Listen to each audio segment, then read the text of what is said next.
Okay, how you guys doing there? Hopefully doing fine. About ready to start section 3-6 here on Algebra 2. This is the last section of the chapter. This is what, today's what, today Wednesday, I think it is? I don't know. It's whatever day it is. It's due, this assignment's due on Friday, I believe, the 11th. So anyhow, this is the last section of the chapter, and we will spend the rest of the week on I'll be giving you guys a video and a review sheet on Friday of this week on the 11th, and your exam is on the 14th, that Monday, okay? So you have the whole weekend to study for it. It's a 1-hour test, just over chapter 3 stuff, okay? So that's what you have to look forward to the rest of this week after this section 3-6. So kind of a short assignment, and hopefully you think this is not too bad of an assignment, okay? It starts out really easy, and then it gets something kind of new, a new wrinkle that we have here that we haven't talked about yet, but I think you should be okay with it. It's not real long, okay? So anyhow, we're graphing quadratic inequalities on section 3-6. We graph quadratic equations, inequalities. Remember, those are like those alligator mouths, the bigger than, the less than symbols and so forth. The main difference, if you remember, the difference between equalities and inequalities graphs, when you have equations, you just have like lines or parabolas, stuff like that. You just have, a figure that you graph, okay? Inequalities, you also have to shade on either one side or the other of the graph, okay? So inequalities, you not only draw the graph, but you have to shade it, okay? So we're going to dive right in on 3-6 at question number 7. And number 7, this is going to be one of the easier ones. It says y equals, not equals, it's an inequality, y is less than negative x squared, okay? Well, if it was y equals x squared, y equals x squared, you guys know is a parabola opening up. Well, negative x squared is a parabola opening down. So I'm going to draw a parabola opening down, just doing a rough graph right here. But here's the deal. I've already made a mistake, but I did that on purpose, actually, okay? It's less than, okay? It's going to be a dotted parabola, okay? If you remember, when you have less than or greater than, you have dotted boundaries. If you have an equal sign under it, you have a solid boundary. So I need to make this a dotted or a dashed parabola, okay? And it says y is less than. Y is less than, it's either got to be, y deals with up and down. Where is y less? Above the parabola or below the parabola? Below it, okay? Now, so some students say, okay, so you shade below it right here. Yeah, that's below it, but I mean, below is, think of it as this, as a boundary, okay? Here's the upper part, here's the bottom part, okay? So it really should be that right there, okay? If it was greater than, it'd be everything above it. And above it is not just this, it would be all of this. This is greater than. If there's an equal sign under it, it'd be a solid parabola. Okay, so hopefully that wasn't too bad. Let's look at question number 9.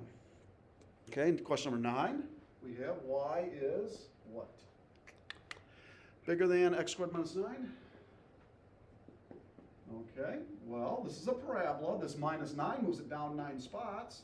This parabola opens up. There's no negative here, so it opens up. And it's a dotted parabola because there is no equal sign. That was terrible, but you point that's supposed to be an arrow.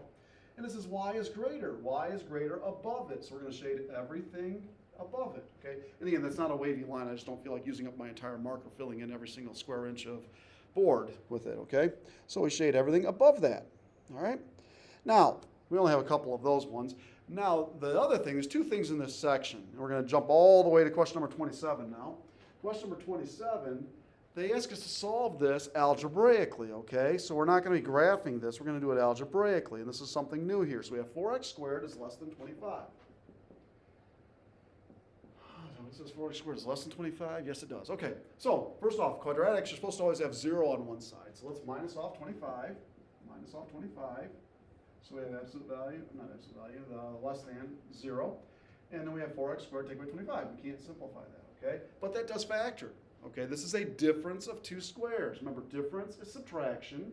This is a square. 4 is 2 squared. And x squared is x squared. And 25 is 5 squared. Okay, so again, this is 2x and 5. So that factors to 2x plus 5 times 2x minus 5. Okay, difference of squares. Difference of 2 squares. That's 2x squared and 5. Squared. 2x plus 5, 2x minus 5. Now, if this was an equation, okay, what would make this 0 is positive 5 over 2 and negative 5 over 2, okay, if it was an equation. But this is not an equation. It's an inequality, okay? So here's what you do. This is the new part, okay? The new part is, we're not interested in when it's 0, we want to know when it's less than 0. Okay, less than 0, we call those negatives, you know that. So we want to know when is this thing negative, okay? So we draw a number line. Let's draw a number line and put these critical values, negative 5/2 and 5/2, on the number line. And then what we do is, just so you understand, is I really wish you guys were in class right now, because this would be so much easier if you guys face to face. Just listen real carefully here, okay? Think of this as not a number line, but think of it as like a board. And we made 2 cuts in it. Make 2 cuts, you have 3 spots. You have 3 areas, 3 pieces, okay? So what we're going to do is this. We're going to find out what this piece is, what this piece is, and what this piece is. So we're going to pick a number to the right of 5/2. Now some students will say, okay, well, 5/2 is like 2.5, so to the right I'll pick 3. There's nothing wrong with that, okay? You know what I'm going to pick?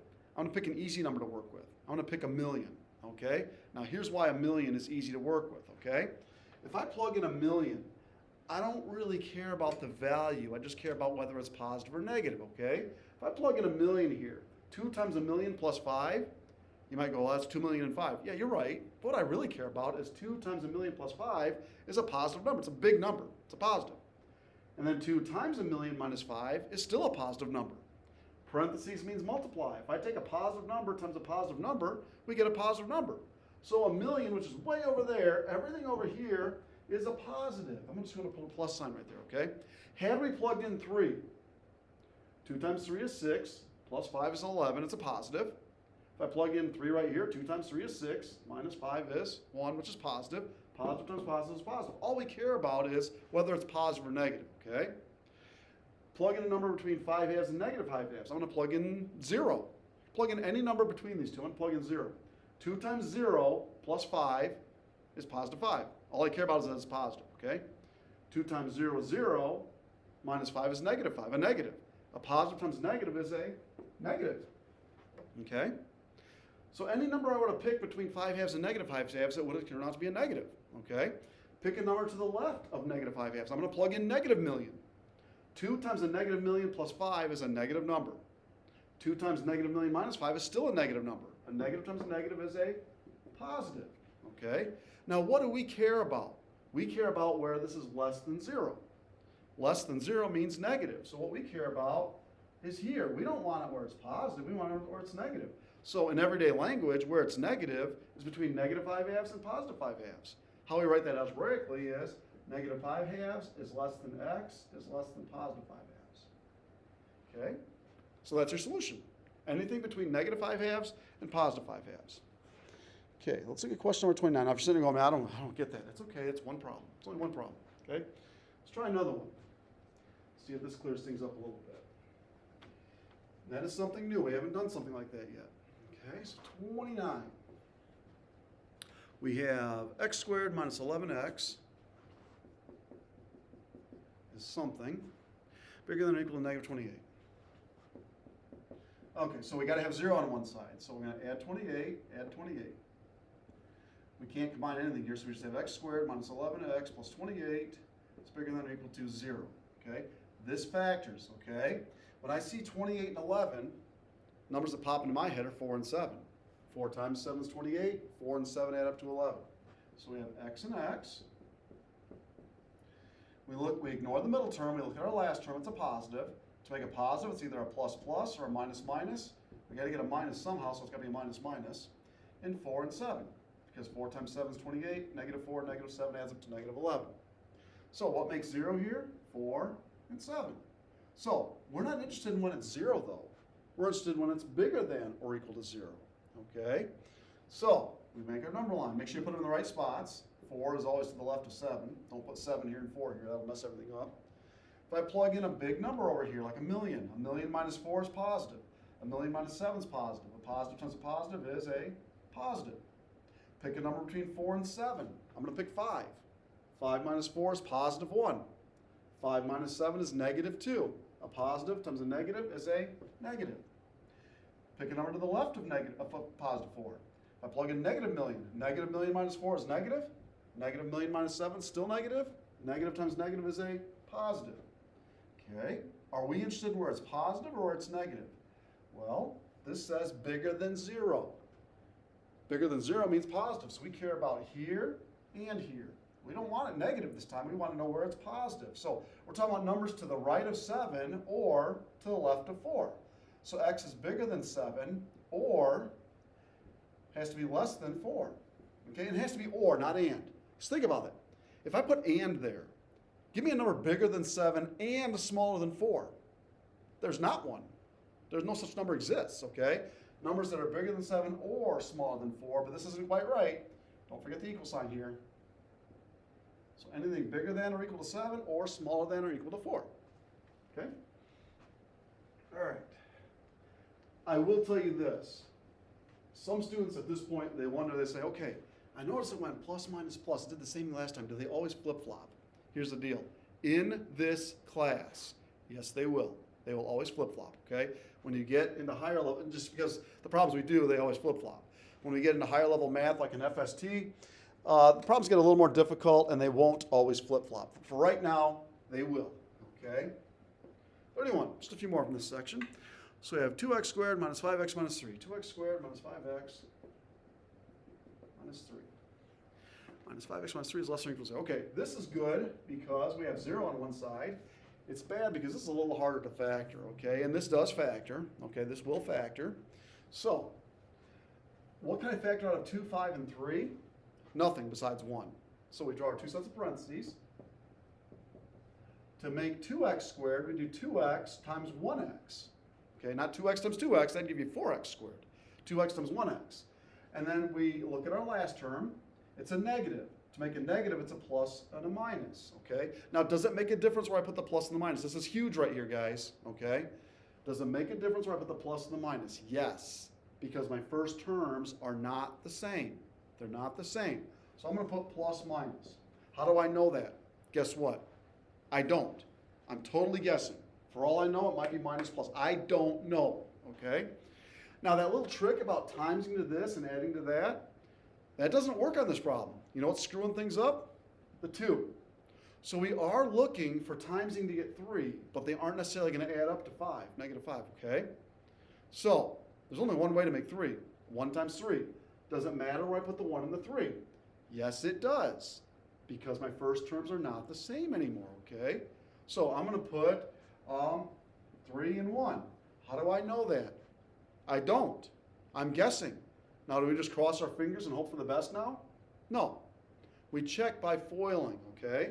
Our first terms, we know our first terms are good. 2x times x is 2x squared. And we know our last are good. 3 times negative 1 is negative 3. Those are good. We know our first and our last work. We got to check our outers and our inners, okay? So when we check our outers, 2 times negative 1 is negative 2x. My inners are 3 times x, which is 3x. Together, that's 1x. Do we want 1x? No, we want negative 5x. So what I'm going to do is this. I'm going to switch these. I'm going to put a 1 here and a 3 here. Now check our outers. 2 times negative 3 is negative 6x. 1 times x is 1x. Together, that's negative 5x. That's what I want. Okay? So we have 2x plus 1, x minus 3. So what makes this 0? 3. What makes this 0? Negative 1 over 2. But we don't want 0. We want where it's less than or equal to 0. So we put them on the number line, negative half and 3. If we plug in a million, 2 times a million plus 1 is positive. A million minus 3 is positive. Positive times positive is positive. And I just told you it's going to flip-flop, plus, minus, plus. We want to know where it's less than 0, where it's negative. Well, it's negative here, okay? So between negative half and a third, and 3. So negative half is less than x is less than 3. It's in between these, okay? And we got to put an equal sign under those. So everything between negative half and 3, including negative half and 3. Okay? Is that it? Shoot. That was the last one. I didn't realize that was that short of an assignment. Okay, yeah, we do all those? Holy crud. Okay, that's it, I guess. Okay, so this assignment is due, when is this assignment due? Hang on a second, sorry about this, guys. We will check. Let's see, this assignment is due, this is 3-6, it is due on, 3-6 is due Not till Friday, okay? And then again, starting on, I think Thursday or Friday, we'll start reviewing. There'll be a review sheet for the Chapter 3 test, which is your exam, and there'll be a video. So if you have questions, make sure you email me and get back with me. All right, talk to you later. See you.